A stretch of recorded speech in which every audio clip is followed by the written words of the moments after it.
En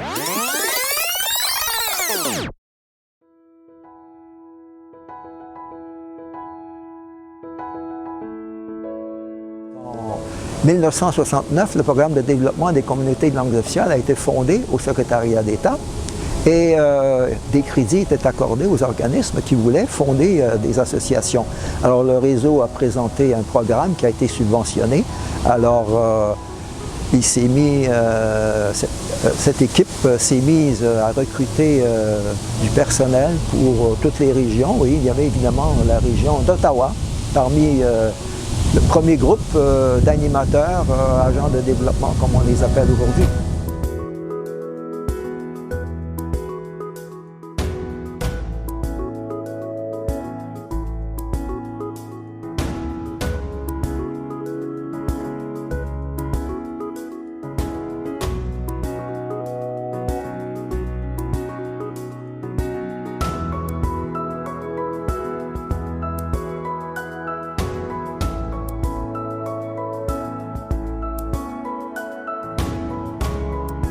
Alors, je m'appelle Yves Breton.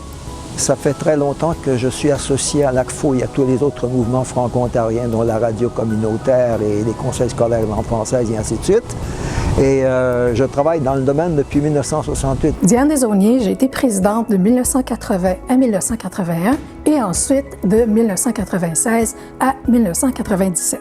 Nicolas Séguin, président de 2007 à 2009.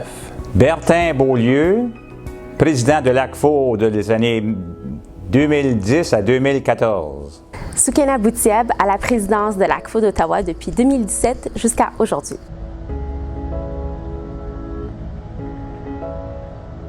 Le travail de l'ACFO englobe toutes sortes de choses. Et le travail de l'ACFO a englobé toutes sortes de choses aussi au cours des générations. Donc c'est très très bien, c'est très très bien. Et c'est plaisant aussi à faire. C'est dur parfois parce que on a 3 échecs pour un succès, bien souvent, parce que c'est tellement dur. Mais il faut continuer à travailler et tout ça. Dans les années 90, c'était le moment saillant, si vous voulez, a été une marche sur la rue Sparks pour sensibiliser les commerçants dans un rayon de 100 pieds et quelques autour de la colline parlementaire. Et encore aujourd'hui, c'est un dossier chaud. Et même la maire d'Ottawa, Jackie Holtzman, faisait partie des gens qui ont marché. Dans mon mandat également est venue la crise de l'hôpital Montfort. Et dans ce dossier-là, vu qu'il y avait tellement d'autres leaders qui s'impliquaient, l'ACFO a choisi de jouer un rôle d'appui plutôt que de marcher en avant de la parade. Donc, on a laissé la place aux gens, aux stratèges de l'hôpital Montfort, une grande place à Mme Gisèle Lalonde, que j'adore, ma voisine, et on ne peut pas penser à Montfort sans parler à Gisèle et la grande contribution qu'elle a fait. Donc ça, c'était des petits dossiers intéressants. Un enjeu récent évidemment, là, qui a fait couler beaucoup d'encre, mais qui a rassemblé, c'était la désignation bilingue de la ville d'Ottawa. Fait que ça, c'était très, très important. En même temps, c'est tout le temps mitigé, hein? Tout le temps une chose qu'on veut faire de façon idéale, puis finalement, là, on a quelque chose qui est un petit peu moins que l'idéal, mais qui est quand même un grand avancement par rapport à ce que c'était auparavant. Alors, ça, c'était un des derniers enjeux qui a rassemblé vraiment tout le monde. J'ai bien aimé mon expérience. Il est certain que dans mes temps de présidence, je la regardais comme ma mère. Claudette Boyer. Claudette était là et on travaillait ensemble et on voyageait souvent ensemble pour faire des activités. Donc, dans ces années-là, on a fait les États généraux. Donc, ça a été une grande réussite de voir à ce moment-ci, de faire parler les gens du milieu d'Ottawa. Et c'est là que ça a commencé, la ville bilingue. Qu'on a commencé à ce moment-ci à faire des étapes pour pouvoir faire des comités et des gens pour se rassembler pour faire certain qu'on puisse atteindre nos objectifs d'une ville bilingue. Au sein de l'ACFO d'Ottawa, j'ai grandi encore plus. J'ai quand même accepté un poste de présidence où il y a eu plein de choses qui sont passées à l'échelle de la communauté.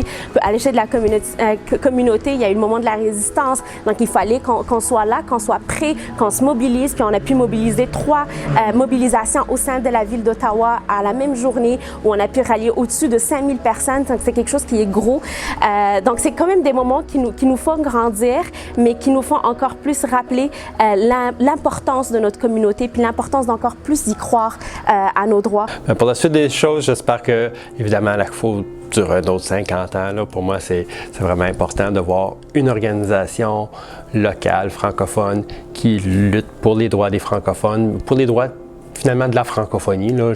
Des francophones, mais j'inclus les francophiles là-dedans, pour que à Ottawa, on ait une joie de vivre en français, qu'on ait des bons services en français, puis qu'on se sente chez soi en travaillant, en vivant en français.